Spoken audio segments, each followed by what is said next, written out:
And then, people need to know that issues will be dealt with constructively. If you look at some of the most notorious accounting frauds out there, many employees have stated that they actually knew something was wrong. They knew something was going on, but they were afraid of coming forward for a whole variety of reasons.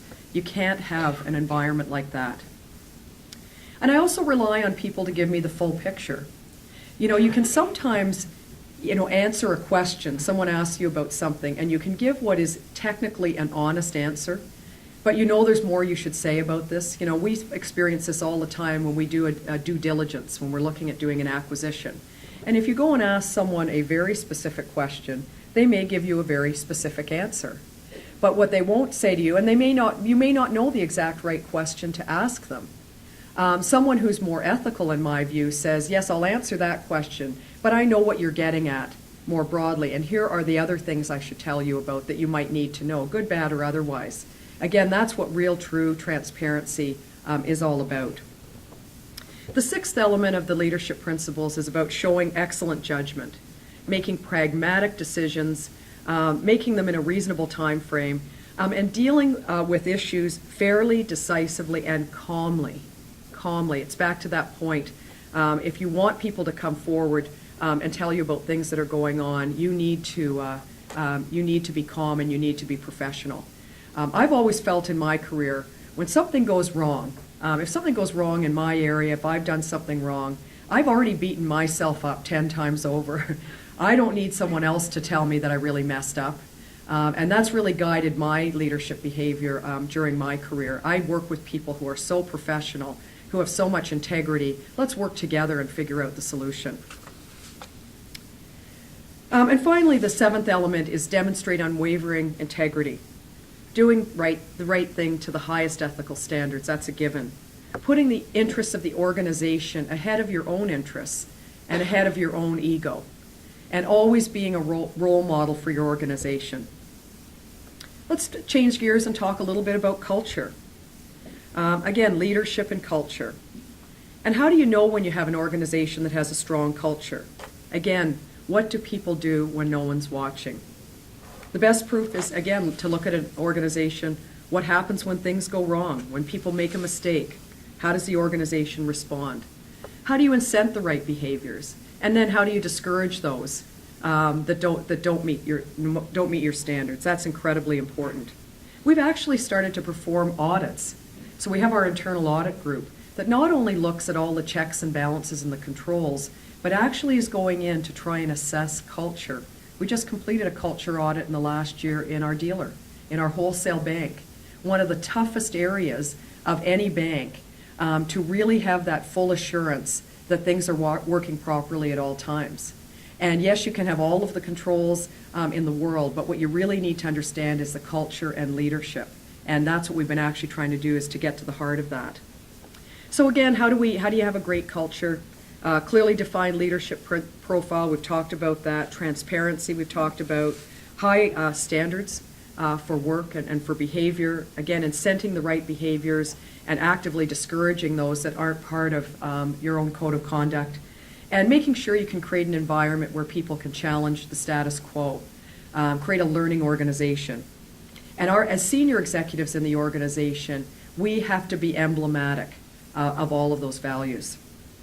A great culture actually is a business benefit for you, not only for all the reasons we've talked about, but I tell you, TD's employment brand has never been higher in our entire history. Not only, yes, the financial crisis, the Canadian banks did well, TD's a great bank, we've got a great strategy, we're performing really well, but you know what really attracts people is culture. You're going to spend a lot of your waking hours and some other working and working with folks. You want to work for an organization where you like the people, where there is mutual respect and professionalism. It makes a huge difference. And to leave you with a tip, and many of you have already secured your first jobs, but listen to your gut. Follow your gut instinct. Do you like the people? Do you respect their values? Those were the questions I didn't ask earlier in my career, and I made some early mistakes in some choices I made. I tell you, there's just nothing more important. So again, that's helped us to be even more of a winning organization. So let me let me talk about, we've talked about transparency, integrity, authenticity. Why don't I change gears now and maybe lay out what I would suggest as some tips for a successful career in finance and accounting, which is where all of you are headed. First of all, and again, I think this is an obvious recommendation, but it served me well throughout the years, is, you want to work for an outstanding organization. You really do. You want to work for an industry leader, an organization that uses their leadership courageously to make our country and our society a better place. Aim high. An organization that respects its customers, employees, and investors. An organization that delivers today while building for the future. It isn't enough to deliver in the short term.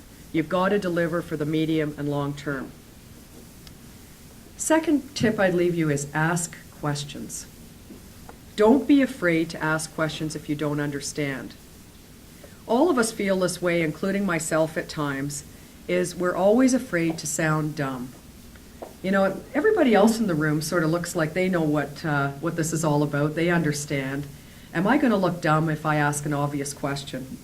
Remember that journalist, the Enron journalist, who said, I don't understand how you make money. And that, amongst other things, was one of the things that actually contributed to the collapse of Enron. People started to realize this is really a house of cards. I always say that the tragedy of the financial crisis is that you had CEOs out there and you had boards of directors who did not understand the risks that they were taking on behalf of their clients and on behalf of their own institution. Part of the problem is that people were not asking enough questions. So, best advice, and I know you've had this training over the last few years, but don't be afraid to speak up. Find your voice, find your confidence. I know many of your professors probably include marks for class participation. My daughter complains about this all the time. They're doing you a favor. You do have to find your voice, and you have to find a way to confidently express that voice in meetings or in situations where your opinion needs to be heard.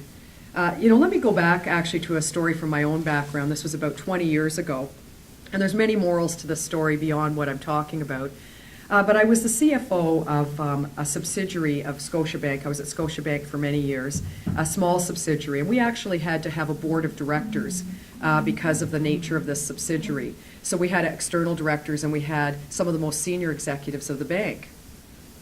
So it was our first board meeting. I was CFO and treasurer of this company. And the head of the business came to me and he said, well, Colleen, I think you should attend this board meeting because the directors might want to see you. So then my boss, who reported in to the guy who led the business, said, that's fine. He said, I'll let Colleen come to this first meeting, but after that, I insist that Colleen have a speaking role. I insist that Colleen have a speaking role. He's talking to his boss. I'll never forget that, and it's stuck with me all these years. And, there's a whole story in this, and I won't digress, but about sponsorship. Work for those people who really sponsor you, who'll showcase you. There's a guy who said, I insist. So the meeting came, my big debut, where I was going to have this speaking role, and I walked into this big officious boardroom, and there was my spot with my name and a microphone. Can you believe it? I was the only one with a microphone.